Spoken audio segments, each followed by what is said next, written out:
এই আন্দোলনটাকে আসলে সফলতার জায়গায় নিয়ে গেছে। 18 জুলাই ছাত্রছাত্রী, তাদের বাবা মা ও স্বজনেরা নেমে আসে রাজপথে। এ আন্দোলন রূপ নেয় গণবিক্ষোভে। মুহুর্মুহু গোলাগুলি, টিয়ারশেল ও সাউন্ড গ্রেনেডের শব্দে এক ভয়ঙ্কর অস্থিরতায় দিন কাটে দেশবাসীর। দেশ যেন এক ভয়ঙ্কর যুদ্ধক্ষেত্র। পুলিশ, বিজিবি, র্যাবের নির্বিচার গুলিতে প্রাণ হারান 40 জনের অধিক নিরপরাধ মানুষ। রেহাই পায়নি পথচারী থেকে শুরু করে শ্রমিক, দোকানদার, এমনকি নিজ ঘরে থাকা 5 বছরের অবুঝ শিশুও। আন্দোলনকারীদের মাঝে পানি বিতরণ করতে গিয়ে আওয়ামী ঘাতকের বুলেটে শহীদ হন মীর মুগ্ধ। আমাদের ভাই ওখানে শহীদ হয়েছে। শহীদ হওয়ার পর আমরা তাদের লাশ চাইছিলাম, তার লাশটা, কিন্তু পুলিশ সেই লাশটা আমাদের দেয় নাই। না দিয়ে তারা হলো যে তাদের ট্যাঙ্ক ছিল ওটা তার মাথার উপর দিয়ে নিয়ে গেছে যাতে লাশটা আর কি চেনা না যায়, এভাবে এমন করেছে। এটা দেখে আসলে নিজেকে ঠিক রাখতে পারিনি।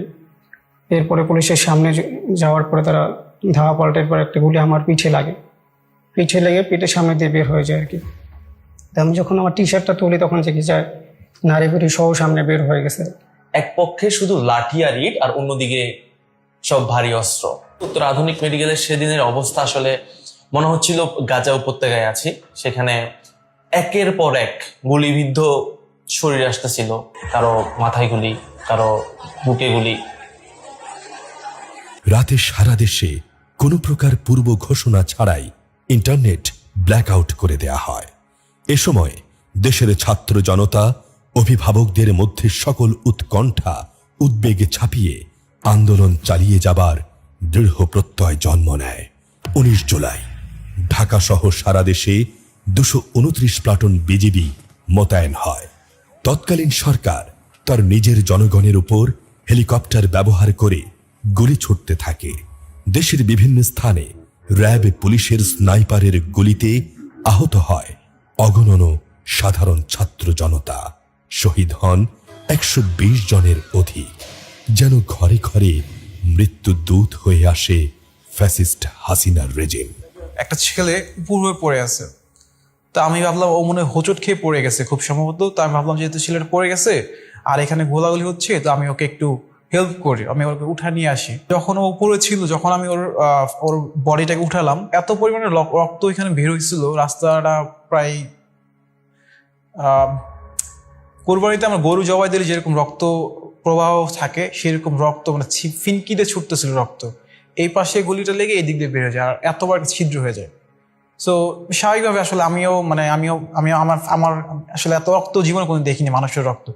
উত্তালে জনতার দ্রোহের আগুনকে স্তিমিত করতে না পেরে অবশেষে 19 জুলাই শুক্রবার গভীর রাতে জারি করা হয় কারফিউ। ঘোষণা করা হয় দেখামাত্র গুলি করার। কি নির্মম আর অমানুষ হলে এমন নির্দেশনা দিতে পারে কোন রাজনৈতিক দল? এরা কি মানুষের জন্য রাজনীতি করে? এদিকে আমরা কথা বলছিলাম বিভিন্ন স্টেকদের সাথে যে কারফিউ ভাঙার দুঃসাহসকার যাদের আছে তাদেরকে সাথে কথাবার্তা বলা শুরু করলাম, শিক্ষকদের মাধ্যমে, অন্যান্য পলিটিক্যাল স্টেকগুলো যারা মাঠে রাজনীতিতে আন্দোলনে হচ্ছে সমন্বয় না হয়ে বিভিন্নভাবে হচ্ছে কোঅর্ডিনেশন গুলো করতেছিল।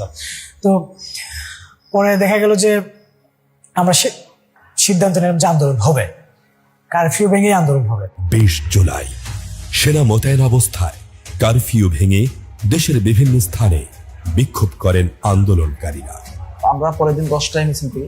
10টা 10 আমাদের 10টায় মিছিল ছিল, 10টা 10 আমরা মিছিল করি। আমার 2 মিনিট স্লোগান হয়, এরপরে আমি বক্তব্য দিয়ে শেষ করে দিই। না, পরিবেশটা এত ভয়ানক ছিল, চারদিক থেকে মনে হচ্ছিল যে চট্টগ্রামের যত ফোর্স আছে সব আমাদের উপরে আইসা এখন গুলি করে মেরে ফেলবে।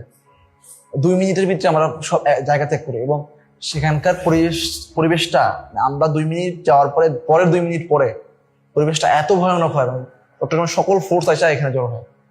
আমরা থাকলে আমরা সবাইকে মনে হচ্ছে গুলি করে মেরে ফেলতে হবে। যাকে পাইছে সাধারণ মানুষ, রুগী, মেডিকেল এরিয়া, রুগী যাকে পাইছে তাকে পিটাইছে। তখন আমরা অনলাইনের মাধ্যমে কোথাও যোগাযোগ করতে পারছিলাম না। এই সময় আমরা আসলে খুবই হতাশ হয়ে পড়ছিলাম। সারা দেশের খবরগুলো যখন জানতে পারছিলাম না এবং বিচ্ছিন্নভাবে প্রথম 1-2 দিন খবর পাচ্ছিলাম যে সারা দেশে ব্যাপক গ্রেপ্তার, এগুলো চালানো হচ্ছে।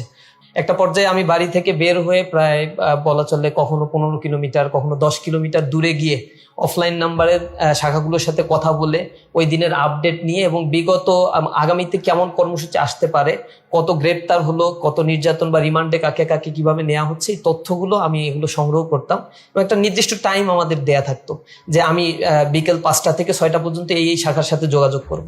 এবং অবশ্যই যোগাযোগের জন্য আমি হয়তো 1 ঘন্টা যোগাযোগ করতাম 10 কিলোমিটার দূরে গিয়ে, আবার ওইখান থেকে ব্যাক করে আবার 5 কিলোমিটার দূরে গিয়ে অন্যত্র সেট ওপেন করে তারপরে আমাকে কথা বলতে হতো। এভাবে র্যান্ডমলি 1-2 দিন পর পরই আমাকে নাম্বার, অফলাইন নাম্বারও চেঞ্জ করতে হতো। এভাবে 5-7 দিন এইভাবে করেই মূলত আমরা বিভিন্ন জায়গায় গিয়ে গিয়ে যোগাযোগগুলো করতাম। ছাত্র জনতার জুলাই অভ্যুত্থানকে সফল করতে আমরা ঢাকা এবং ঢাকার বাইরে গুরুত্বপূর্ণ শিক্ষা প্রতিষ্ঠান এবং জেলা শহরগুলোতে আন্দোলনকে আমরা ছড়িয়ে দিই, যাতে করে জনসম্পৃক্ততা বৃদ্ধি পায় এবং পাশাপাশি কম্বাইন্ড ফ্যাসিস্ট ফোর্স যারা ছিল তাদের শক্তিগুলো নিয়োগ করে যাতে করে আমাদের আন্দোলনকে তারা ব্যাহত করতে না পারে। আপনারা দেখে থাকবেন যে ঢাকাতেও আমরা আন্দোলনকে একটি স্পট বা একটি ক্যাম্পাসমুখী না করে বিভিন্ন স্পটে ছড়িয়ে দিয়েছিলাম, যাতে করে ফ্যাসিস্ট কম্বাইন্ড ফোর্সের শক্তিগুলোকে তারা সেগমেন্ট করতে করতে দুর্বল হয়ে পড়ে এবং আমাদের আন্দোলনটি আস্তে আস্তে সফল হয়।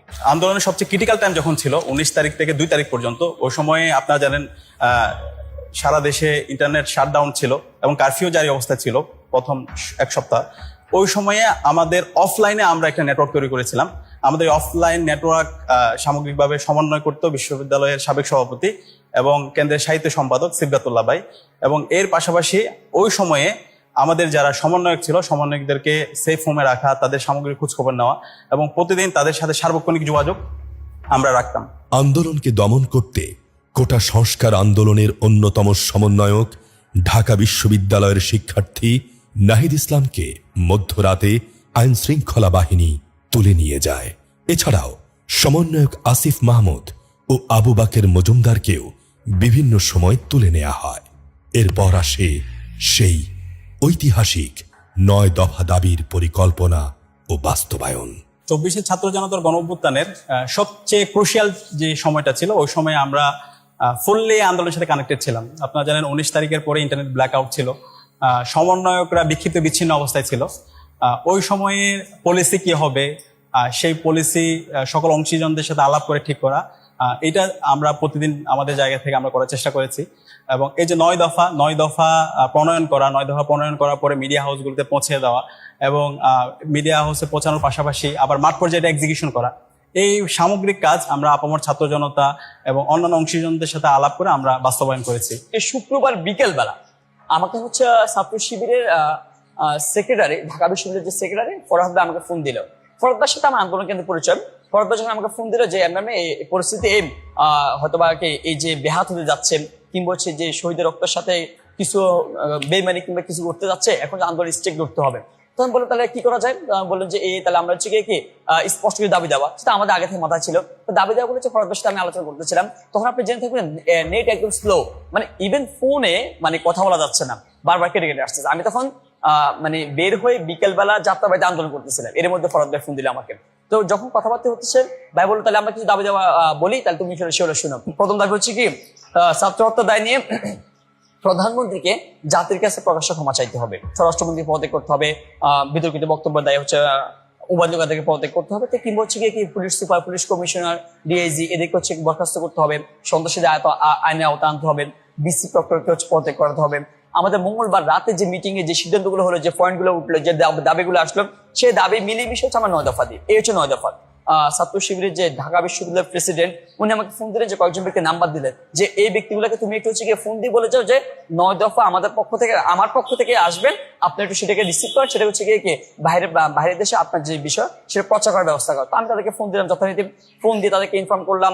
একই সাথে তখন আপনি জেনে থাকবেন যে পরিস্থিতি খুবই হচ্ছে অস্বাভাবিক পরিস্থিতি, যে কারফিউর মধ্যে হচ্ছে কি যেখানে একজন মানুষ বের হওয়া অসম্ভব বিষয়, জীবনের ঝুঁকি নিয়ে কিংবা হচ্ছে গিয়ে সবকিছুকে মোকাবেলা করে সেই যারা হচ্ছে এটার সাথে জড়িত ছিল, যে 9 দফা ছাত্র শিবিরের কথা বলি, তারা হচ্ছে স্পিড করার যে বিষয়টা, বিভিন্ন হাউজে মিডিয়া হাউসে সেগুলো পৌঁছে দেওয়ার বিষয়টা, কিংবা হচ্ছে ইন্টারন্যাশনাল জার্নালিস্ট যারা আছে তার কাছে পৌঁছে দেওয়ার বিষয়টা ছাত্র শিবির এই দায়িত্ব পালন করে।